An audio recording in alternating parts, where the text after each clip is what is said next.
Magmarcha na tayo at bawiin natin yung ating kapangyarihan para sa isang mapayapang gobyerno.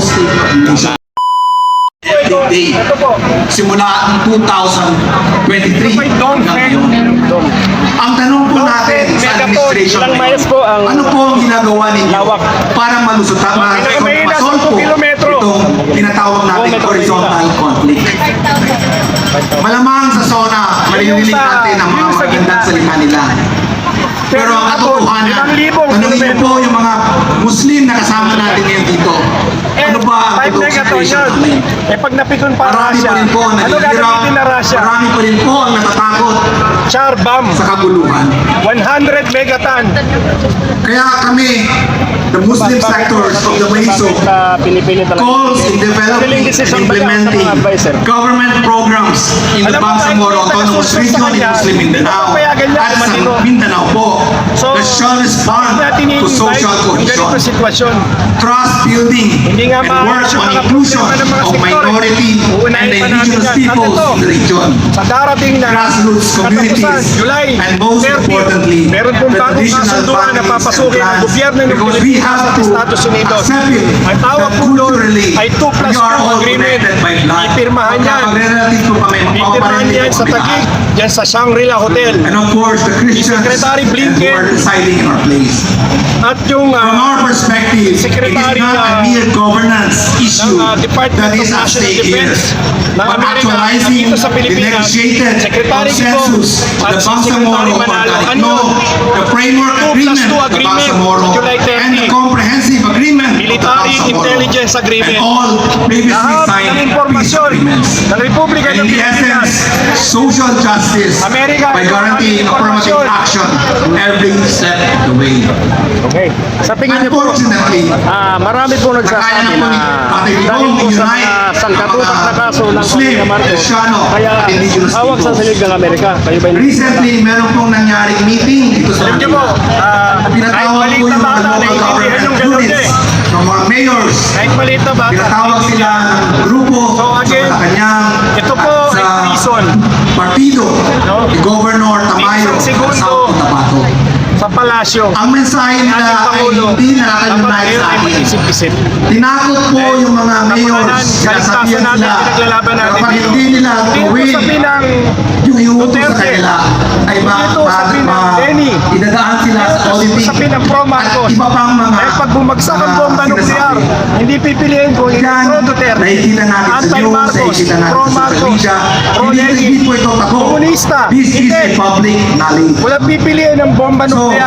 yung efforts po ni Tatay Digong, yung efforts po ni Governor Sultan, yung efforts po ni Governor Mariano Cotabato, at yung ibang mga governors mayors na magkaisa po Dapat ang Bangsamoro yung laban natin ay sa imperialismo lalo ay po kami palakasin. pinapadisyonan. Dahil ang Estados Ang Unidos, essence po ang ng numero BARM nung ay imperialistang bansa. self-governance. Sinasabi nga natin, Pero bakit po siya yun? ang number one terorista Bakit po ng mundo. nakikialam ang isang governor US imperialist, sa ibang probinsya number one para terrorist. sabihan ang mga tao Kayong mga Pilipino kapag mga tayo, Muslim kung ano ang bubutoy Kailan tayo nila, gigising? sino ang susuportahan nila.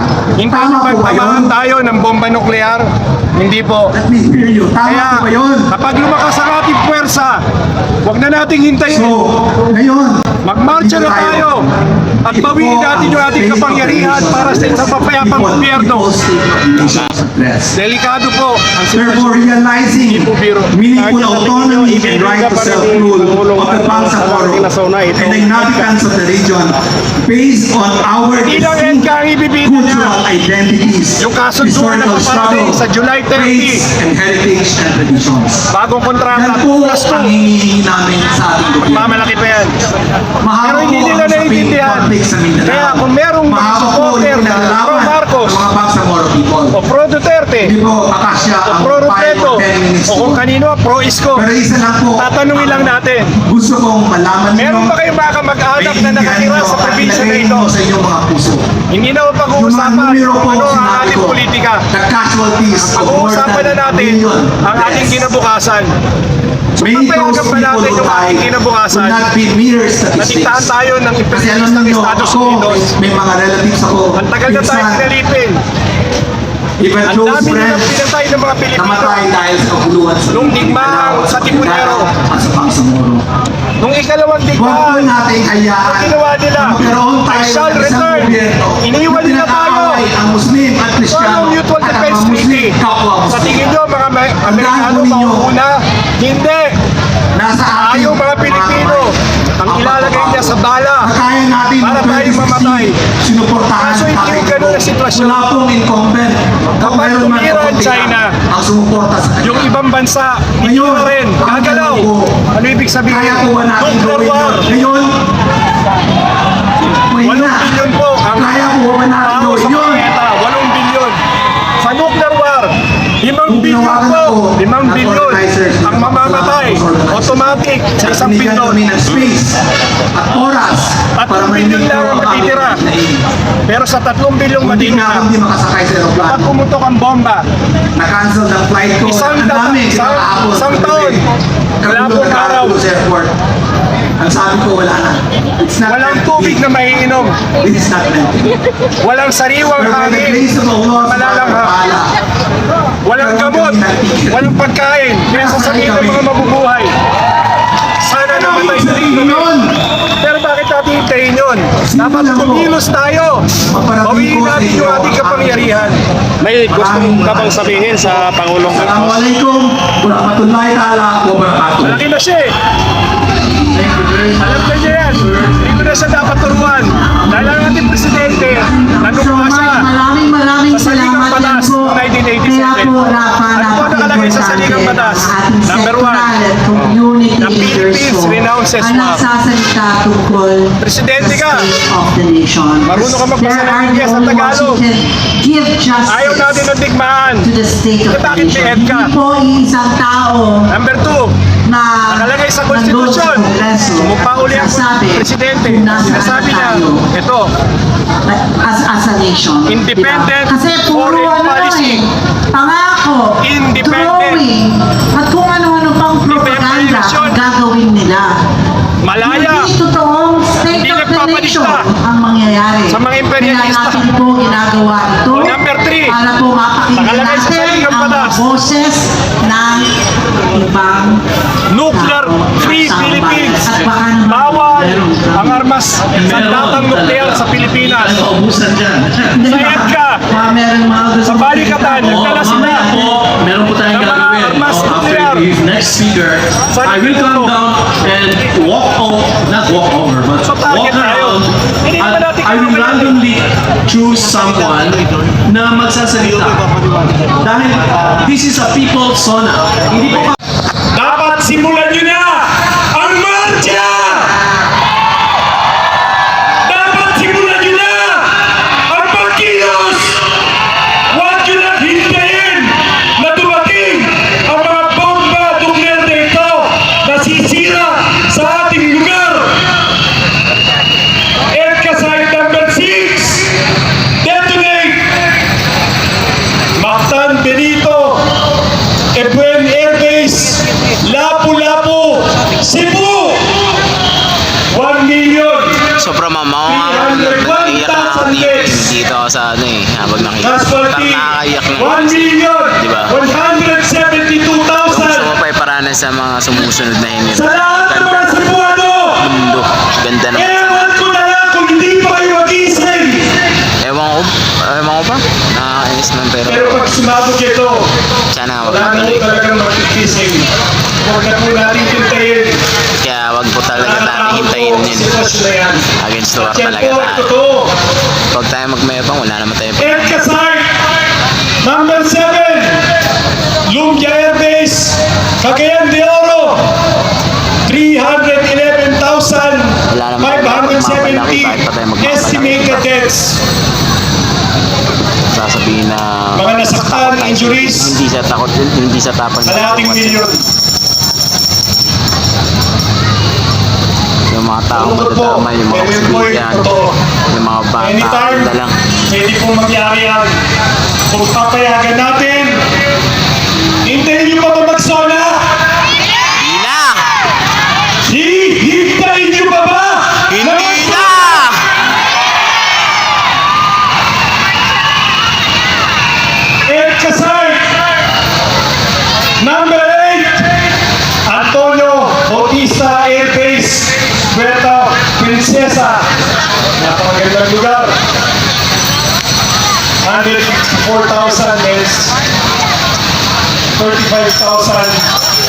injuries. At yung nasa dulo na base militar ng EDCA dahil sa Proxima, Balabac Island, EDCA number 9, detonate!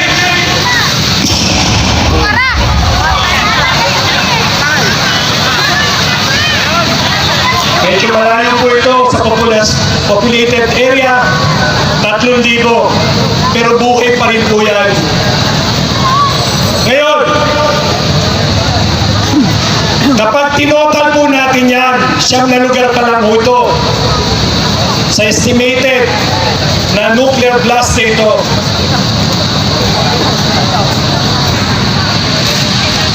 Ito po, Madilim ba? Guys, comment nga po kayo kung madilim po yung video. Paki-comment nga po. Mga kababayan natin mawawala. Dobat na kasi talaga ako guys eh. At halos 4 na milyon ang mga sugatan. Walang ospital, walang kalsada, walang tubig na maiinom, walang gamot. Paano ang mga maliligtas nito? Ang epekto ng radiation kapag pumutok po ang mga bomba nito.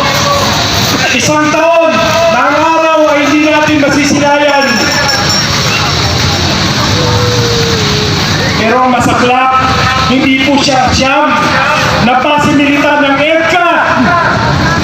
Sabi ng kanyang kapatid, 25. Ano po ibig sabihin yan? May tinatago pa ho ang palasyo sa atin. At ito pa po, sa darating na July 30, Yun. ilagay niyo na po sa inyong kalendaryo, bagong kataksilan sa ating mga Pilipino. Magkikipagkasundo muli ang gobyerno ito at sa gobyerno ng Estados Unidos sa bagong kontrata na ang tawag ay 2+2 Military Intelligence Agreement na gagawin doon sa Taguig BGC Shangri-La Hotel. Darating ang dating hepe ng Central Intelligence Agency at ang hepe ng Department of National Defense ng Amerika. Nandun ang Department Secretary ng Foreign Affairs sa Pilipinas, Secretary Manalo, at si Kibo. Tiyak Kiba ang Pilipinas sa bagong 2+2 Military Intelligence Agreement. Ano ang reaksyon ng China? Ano ang reaksyon ng Russia? Pilipinas, ang tigas ng ulo nyo. Hindi naman po tayo yun eh. Sila lang po yun! Konti lang sila!